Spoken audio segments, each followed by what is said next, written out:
nous allons encore toucher un aspect important afin, n'est-ce pas, d'étayer encore nos propos sur ce plateau en prenant le livre de Ruth, Ruth chapitre 1er, à partir du verset 14. Ruth 1er, dès le verset 14, pour ceux qui nous regardent. Il est écrit au verset 14, et elles élevèrent la voix et pleurèrent encore. Orpa baisa sa belle-mère, mais Ruth s'attacha à elle. Naomi dit à Ruth, voici, ta belle-sœur est retournée vers son peuple et vers ses dieux. Retourne, au verset 15, excusez-moi. Naomi dit à Ruth, voici ta belle-sœur est retournée vers son peuple et vers ses dieux. Retourne comme ta belle-sœur. Ruth répondit, ne me presse pas de te laisser, de retourner loin de toi, de te laisser, de retourner loin de toi. Où tu iras, j'irai. Où tu demeureras, je demeurerai. Ton peuple sera mon peuple et ton Dieu sera mon Dieu. Bien-aimé, c'est une déclaration tellement capitale. Amen. Les belles filles étaient censées se séparer de leur belle-mère. L'une a pris la résolution de quitter sa belle-mère pour repartir vers son peuple et vers son Dieu. Elle avait fait son choix.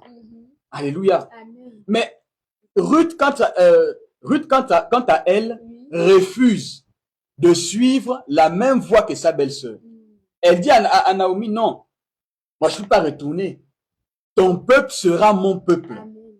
Et ton Dieu sera mon Dieu. Qu'est-ce que j'ai envie de faire sortir comme aspect ce soir à travers cette écriture-là?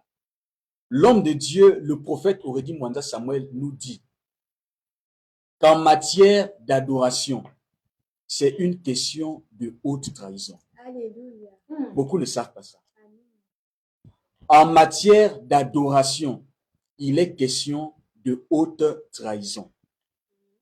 Le comportement de Ruth vis-à-vis de sa belle-mère montre qu'elle avait accepté de trahir les dieux de son père, Exact. les dieux de son peuple, Oui. pour s'attacher aux dieux de Naomi.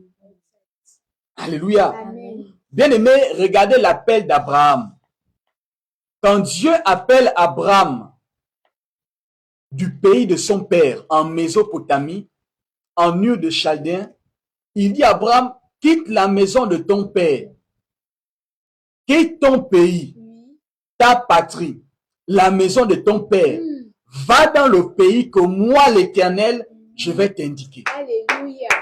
Frère, Amen. en matière d'adoration, je reprends les dits du prophète, il est question de haute trahison. Amen. Si tu n'acceptes pas de trahir tes dieux, tes coutumes, tes traditions pour servir le Dieu véritable, tu ne pourras jamais être sauvé. Oui. Amen. La bénédiction d'Abraham était cachée dans cet acte de la foi. Exact. Raison pour laquelle il a été qualifié de père de la foi. Parce que l'Écriture dit, Abraham n'avait pas raisonné. Il avait écouté la voix de l'Éternel. Il se leva et partit. Alléluia. Amen. Il avait ses dieux. Il va dire, mais comment partir et laisser les dieux de mon père? Pourquoi aujourd'hui nous disons le Dieu d'Abraham, d'Isaac et de Jacob? Parce que ce sont des personnes qui ont accepté de trahir Alléluia. afin de suivre l'Éternel. Amen. Je reprends les dits de l'homme de Dieu. C'est tellement capital. Il faut que le peuple de Dieu puisse comprendre cela aujourd'hui. En matière d'adoration, il est question de haute trahison. Amen. Alléluia. Amen. Regardez Rahab dans la ville de Jéricho. Oui. Elle avait sa famille. Elle était résidente dans cette ville-là.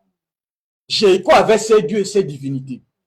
Mais lorsqu'elle a reçu des espions qui étaient censés apporter le salut à la maison de Rahab, je précise, parce que le salut est une affaire de famille, Amen. qu'est-ce qu'elle a fait? Elle a trahi les dieux de Jéricho. Oui. Elle a abandonné l'adoration de Jéricho pour suivre les recommandations des deux espions.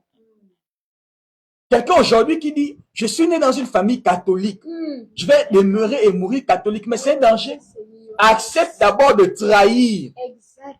tes dieux Oui. pour suivre le Dieu véritable. Amen. Aujourd'hui, les gens héritent la religion. Oh. On n'hérite pas une religion. Proverbe est clair. On peut hériter de ses parents un bien. Mais on n'hérite pas une religion. Donc, papa était catholique ou papa était bouddhiste. Comme il était bouddhiste, les crânes qu'il a laissés, je vais hériter ça. C'est un danger. C'est un danger. En matière d'adoration, c'est une question de haute trahison. Amen. Rahab a trahi ses dieux. Rahab a trahi l'adoration de Jéricho pour suivre le Dieu d'Israël. Au même titre que Abraham, qui avait trahi les dieux de ses pères pour suivre Elohim. Au même titre que Ruth, qui avait trahi les dieux de ses pères pour s'attacher au Dieu de Naomi, parce qu'elle a reconnu qu'il était le véritable. Aujourd'hui, je suis en train de dire au peuple de Dieu, aux enfants de Dieu, ceux qui sont amoureux de la parole, qu'en matière d'adoration, c'est sans émotion et sentiments. Si je commence à mettre les sentiments et les émotions dans l'adoration, c'est un danger. Pourquoi beaucoup aujourd'hui sont attachés aux églises des réveils, aux églises catholiques? C'est par émotion. Parce qu'en arrivant là-bas, on t'amène le comité chante. Comme tu as une responsabilité, je ne peux pas te détacher. Même si tu vois que ce qui est fait est faux. Mais parce que tu as une responsabilité, tu refuses de te détacher. Combien de pasteurs reconnaissent qu'ils sont faux? Beaucoup reconnaissent qu'ils sont faux en tant qu'hommes de Dieu. Ce sont des faux serviteurs de Dieu. Quand ils entendent la voix d'un Michel qui parle, ils savent qu'il y a un Michel qui est vrai. Mais le problème, c'est quoi? Les responsabilités qu'ils ont les empêchent de reconnaître que non, mais c'est lui qui est véritable homme de Dieu. C'est lui qui est le véritable Nabi. L'humilité manque dans ça. Voilà comment beaucoup vont périr sans miséricorde. Beaucoup vont aller en enfer par manque d'humilité. Quelqu'un va en enfer parce qu'il refuse de trahir ses dieux, ses propres croyances.